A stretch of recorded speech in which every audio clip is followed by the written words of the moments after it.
No, you would. Yo.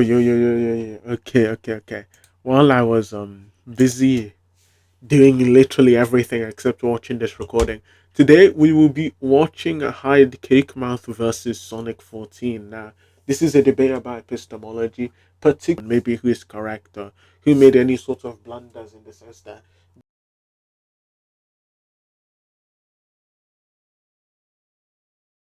they said something which is false or has crazy entailments.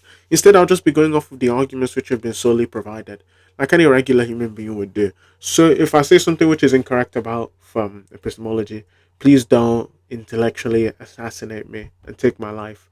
But yeah, let's get it. Okay, so like I pressed the space button and then it doesn't pause. No, it's fine. About it then, I'll guys. just jump out It's not even a hasty generalization. It's just a generalization. I'm trying to debate Sonic on infinitism. All right, man. Infinitism. Yeah, this guy just doesn't know anything. Or it might just not be inferential to the other proposition or the other propositions in the chain. Yo, Hyde, did you know that self-applicable skepticism is self-defeating? Cheers, bro. Shut your lame ass up, nigga. Wait, this guy's a wait. So, Just gave away his sauce.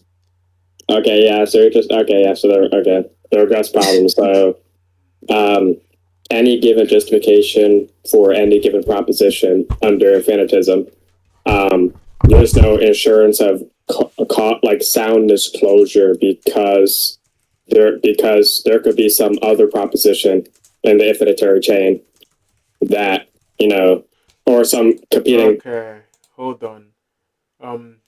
This guy he speaks a little bit too quickly for my liking. I don't like this Sonic. Any given proposition. So, Sauce.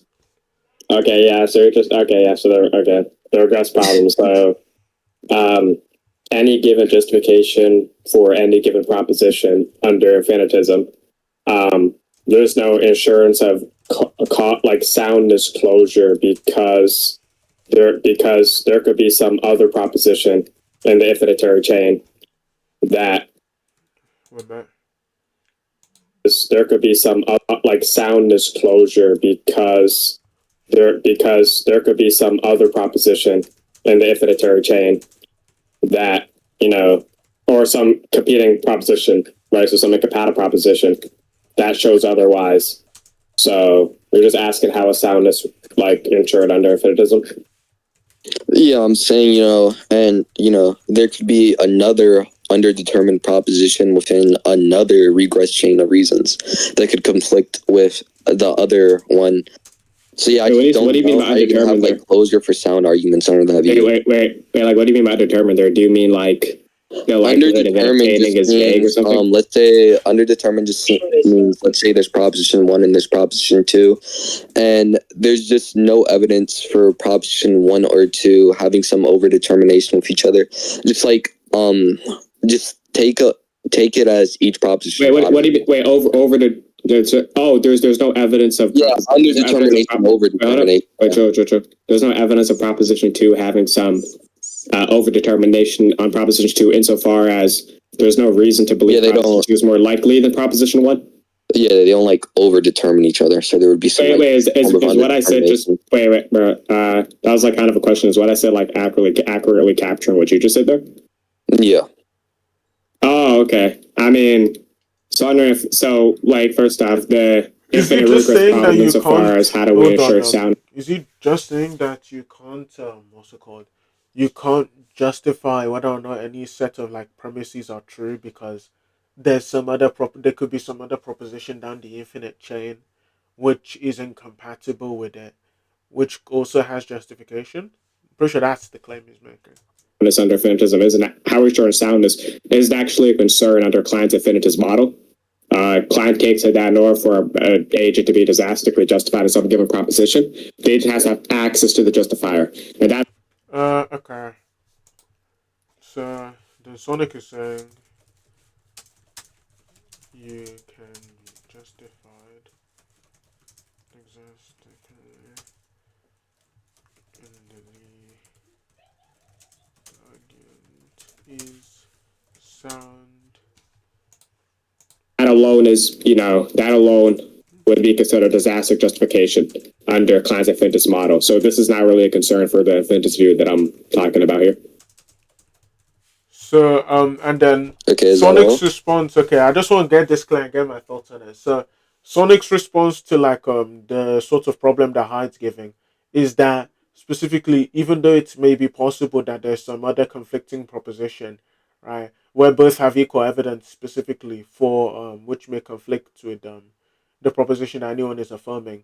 Now that's fine because you'd still be justified in believing the proposition insofar as you have like epistemic access to the justifier for one of those, but you don't have epistemic access to the justifier in the other one. So you'd be doxastically justified insofar as like the justifier you know of the justifier. That sounds fine. Like I don't see the issue with that. At least on its face, I don't see the issue with that. Yeah, so yeah. And to be clear, let's get clear on what you mean by doxastic justification here. The justification is appropriately connected to the belief, and the belief is appropriately connected to. So doxastically justified just means really connected to justification here. The justification is appropriately connected to the belief, and the belief is appropriately connected to the evidence accessible to the agent. to the belief. To the evidence accessible to the agent. And it's accessible because okay, I thought I was confused. So it's connected to the belief, and it's also what's it called? It's connected to the evidence, which the justification is appropriately connected to the belief, and the belief is appropriately connected to the evidence accessible to the agent. Yeah, but the problem is the evidence accessible to the agent is going to hinge on things that are not accessible to the agent. Yeah, but that's irrelevant. Okay, and Hyde is saying that sort of kicks the can down the road because the sort of justification in which they have, or for it to count as justification, it hinges on other facts which they don't have epistemic access on or they don't know about.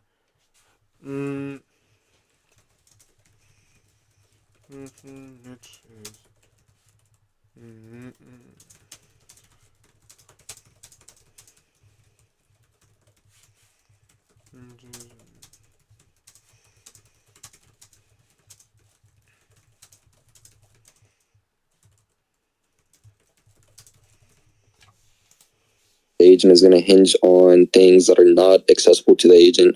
Yeah, but that's irrelevant. That would fall back on how true the other propositions are in the chain. Wait, no, I just explained how that's irrelevant though. The quote unquote evidence accessible to the agent, right? There may be some inferential relationship between the proposition and the proposition and the justification the agent may have to some proposition outside the agent's epistemic access, and that potentially Hold on. I'm playing Block Blast, so it's really hard the quote unquote evidence accessible to the agent, right? There may be some inferential relationship between the proposition and the proposition and the justification the agent may have to some proposition outside the agent. No, I just explained how that's irrelevant though. The quote unquote evidence accessible to the agent, right? There may be some inferential relationship between the proposition and the proposition and the justification the agent may have to some proposition outside the agent's epistemic access, and that potentially hindering its likelihood, or maybe there's some incompatible proposition that may show that the likelihood of this proposition being the case is like very small or whatever. That's like completely irrelevant under Clancy-Fintus model, because all you need to be disastically justified is you have to have access to some justifier in order to be disastically justified. But isn't okay, so I'm pretty sure Hyde is like putting into question whether or not it's actually a justifier in the first place. Because for it to be a justifier, it needs to lend some sort of credence towards I'm pretty sure like at least this is what Hyde is saying, that for it to be a justifier, it needs to lend credence towards the view, but for it to lend credence onto the view, you'd need to have some form of like there needs to be some form of like evidence for that, which is outside the person's epistemic access, right? And if there's maybe some information which these people say do not have like epistemic access to, right, specifically, then you may just not lend any sort of credence towards the view because what's it called because they just don't have like knowledge about it. But yeah. Or there So could you're be some talking about a conflicting piece concern, of information such that doesn't lend credence to either view. but the concern isn't really relevant to Klein's Affintus model. Listen, I can grant that Klein has a sort of inquiry for doxastic justification for like the intuits, but the problem is, even if that's what he's talking about, right? His view like rules out or has some concerns with something people would take to be like some sort of epistemic not some sort of epistemic virtue or whatever it's called, but you know what I'm talking about, right? So obviously, even if that's No, not I what don't. I'm a little bit wait, confused. stop. Oh, okay. Even if that's I not don't what know he's talking about, if it leaves some problem for soundness under the view, then you shouldn't take it seriously. So he's saying that okay, even if it addresses specifically whether or not you're doxastically justified in believing it's sound, that whether or not it's actually sound, so whether or not the proposition is actually true, if there's a problem with that, such that you wouldn't be able to properly justify it, then you just shouldn't take the view seriously, independently of if you're justified in believing it from your perspective. No. Well, so there's a couple of things. Like one, the view has different concerns. So the view addresses a different kind of skeptical approach, right? Like either there's some infinitary chain, there's some foundational belief, but that seems arbitrary, or there's some kind of circularity. So the skeptic wants to just remain skeptic, right? Because those posing issues. And the Claus-Affintus model takes one of the things in the triad, right, which is the infinitary chain, but it stipulates these conditions. So Klein actually brings in the just remains addresses a different. So there's a couple of things. Like one, the view has different concerns. So the view addresses a different kind of skeptical approach, right? Like either there's some So infinitary. is he saying that okay? Is he saying that the view addresses a specific sort of skepticism? So it isn't supposed to address like this specific type of skepticism that Hyde is talking about. So any sort of refutations towards the view would just be like refutations insofar as you're just remaining skeptic as to what counts as justification for a specific belief or what's it called? I'm pretty sure Hyde is like playing skeptic, whereas like Sonic is saying the view is specifically supposed to like justify that if you aren't skeptic, then this is one of the best. This is the best sort of view which you're supposed to hold. But yeah. Chain, there's some foundational belief, but that seems arbitrary, or there's some kind of circularity. So the skeptic wants to just remain skeptic, right, because those posing issues. And the Claus-Affintus model takes one of the things in the triad, right, which is the infinitary chain, but it stipulates these conditions. So Klein actually provides a solution to that skeptical approach, and that's the reason why I may favor it over foundationalism and foundationalism and coherentism. Yeah, sorry, I gotta find the word. Yeah, coherentism. So yeah, the view still has reasons to be taken seriously. Just talking about some specific concern isn't really relevant to the view itself. It isn't actually showing that the Yeah, okay, so the view isn't supposed to disprove people who just like are skeptical as to whether or not any of those like of the any of the members of the triad actually ground justifications, at least from what I understand. Instead it's supposed to address concerns specifically about whether or not like or which one of the triad is the best. Right? And that's what Klein's model is supposed to like justify. Right. So even if it doesn't like address people who are like skeptics, he like in that sort of manner is supposed to address like people who are skeptics in another sort of manner. I'm pretty sure like I don't know, maybe I'm confused on this. Like the analogy would just be like I don't know how to best explain how to best explain whether or not say our sense data is reliable. And if you just deny that our sense data is reliable or you're skeptical on that at all, like in general, then the sort of views that are being given won't really convince you, right? But for the people who are convinced that it's reliable, the best sort of way to explain why it's reliable, then you just give your own theory. So, like the view specifically is supposed to give the best theory on why these sort of things exist, or which one of these options, if you aren't taking the hard skeptic approach, is the best.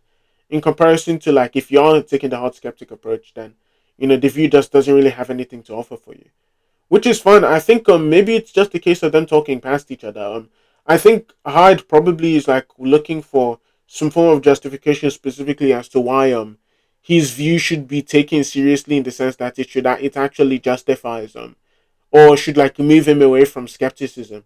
Whereas like Sonic is just saying the entire reason he holds the view in the first place is because it's the best sort of option aside from being skeptic in the manner in which he described, which is sort of fun, but for him to like make that sort of claim, it's unclear. Does he have like any sort of motivation as to why you shouldn't be skeptic in the manner in which Hyde is being like? The view shouldn't be taken seriously. The view still does what it wants. No, let me write this down too. So, um, Sonic's view. Mm, mm, mm. Is that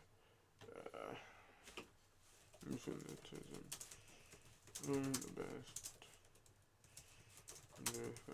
options being foundationalism, coherentism,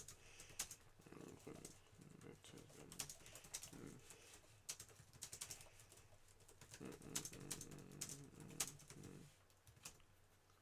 Then maybe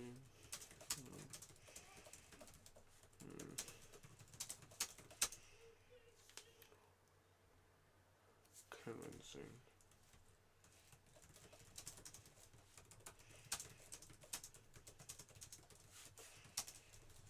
Are justified in beliefs and this is how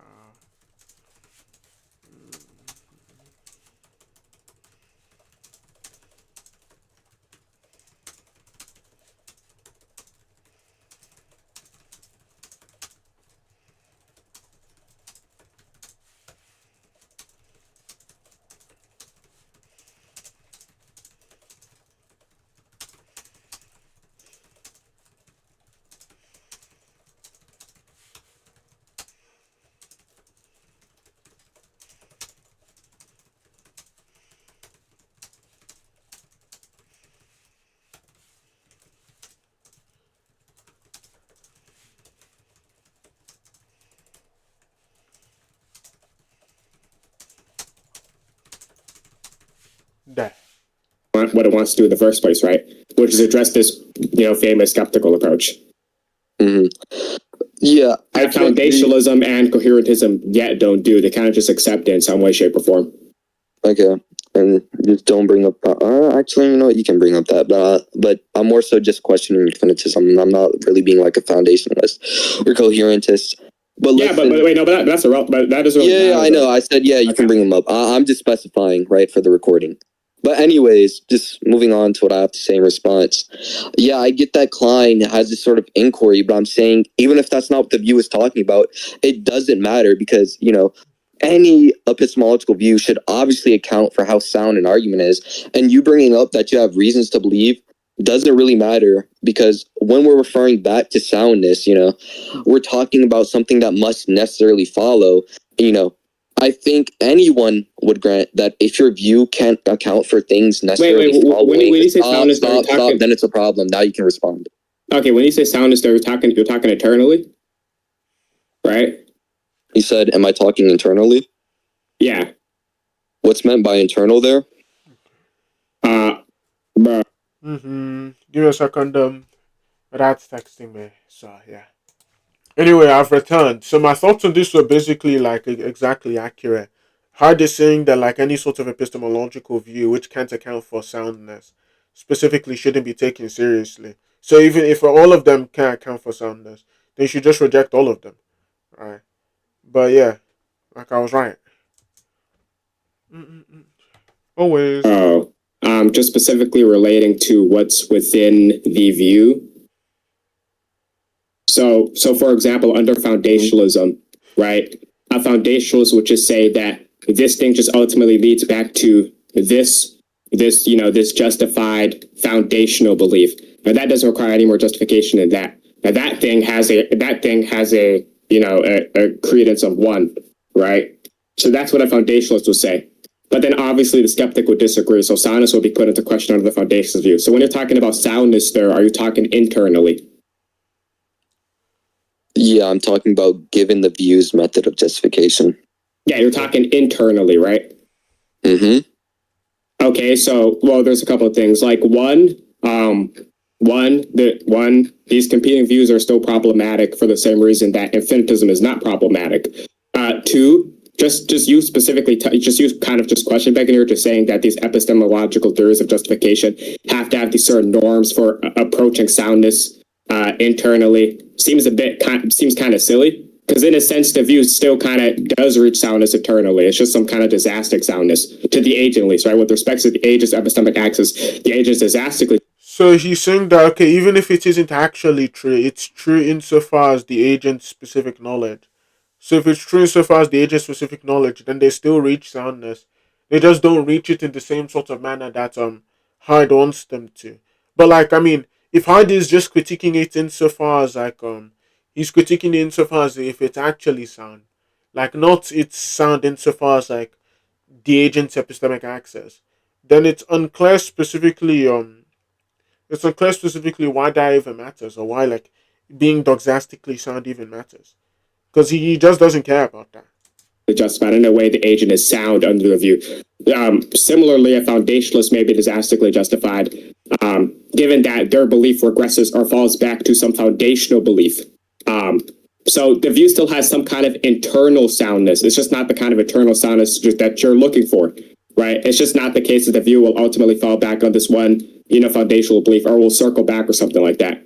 So just because the view isn't capturing kind of soundness that you're interested in doesn't mean that the view is some weird, silly epistemological theory justification that no one should take serious, because it still actually fulfills what it's looking to fulfill and actually does address a famous issue that these other theories fail to address. So the view actually does end up fulfilling its goals.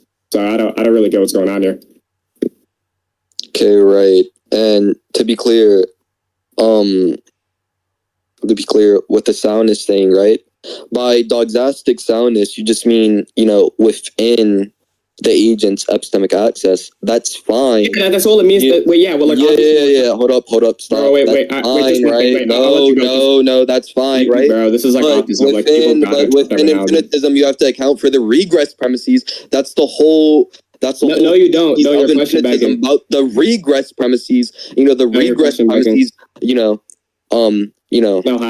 Fucking posterior premises are going to hinge on the prior premises, and you just keep pussyfooting. You keep dodging around this one. And listen, I don't know how it's question begging when, both me and you would grant soundness is some normative thing for some epistemological framework. Wait, no, that's not. See, this is why I want to interrupt you, bro. Sometimes interruptions. I don't really care why you want to interrupt me. You're going to let me finish, retard. Or I'm going to do the same to you if you want to be uncharitable. Right, this is just cringe. Okay, so if by soundness you mean that the view that it has to regress on some singular proposition, and it has to completely showcase that these competing hypotheses have a very right. The agent is sound in that sense. Now, just continuously repeating that I have to fill some standard that Klein's fitness model isn't even interested in, isn't actually showing that this is some weak or poor epistemological theory or justification. That's just showing that you have an interest in different goals that this view isn't actually attempting to capture. So you're just question begging. Nothing to do is really being stated here. So hold on. So he's saying that the view isn't interested in capturing whether or not it's actually sound. But Hyde is saying that okay, even if the view isn't interested in capturing so even if he isn't interested in capturing whether or not it's actually sound rather than doxastically sound, that it would still be a major problem for the view because they are just unable to like justify whether or not any of these premises are actually sound. And I mean, I'm not sure why that's not like a serious critique for the view. So, like, even if he isn't attempting to, maybe he thinks that okay, that sort of question isn't the sort of question he's able to answer. The fact that it's like not the sort of question he feels as if he's able to answer would be a major problem for the view. So, here, I'm fine with ending the conversation off here. Yeah, no, I'm not gonna let you weasel your way out from here. Never once have I uttered that's what account of soundness I'm taking. You've been shadowboxing this entire fucking time, and in fact, I've been fucking defining soundness. All I mean by soundness is something where the conclusion necessarily follows, right? So I don't know how you got me taking soundness to be hinging on one belief like a foundationalist would. Isn't that like the conclusion necessarily following from the premises? Isn't that just validity? I'm confused. I assume he means like the premises or like the premises are all true and the conclusion necessarily follows from the premises. I specified Wait, no, that's I'm not what not. I said. You Wait, didn't stop. When I haven't been a foundationalist or a coherentist, I'm just putting in Yeah, you're not tracking. coherentism. And I don't care if the view isn't interested in it, as long as what I'm talking about is a norm. And obviously, Hyde. soundness is a norm, retard. Wait, you're not tracking. Hyde. I never. Yeah, we can conclude here, right? You said you were fine. Wait, I'm gonna meet you. Wait, no, because I just. Okay, so he's gonna die. Wait, let me talk. Away. Stop. Right. So he's been shadowboxing for the entire freaking debate. He didn't even know what I meant by you're like hacking right now. Defined it throughout the entire conversation. Yeah, okay. Be normal. Well, it's going into sparking, but I mean, I think personally, Hyde won. Maybe it's because I don't know too much about like epistemology, so maybe my opinion might change. But at least from now, I think Hyde won. So yeah. If like in the comments, if you disagree with me, please let me know why. Please let me know. I'm actually open to changing my opinion. But yeah, man.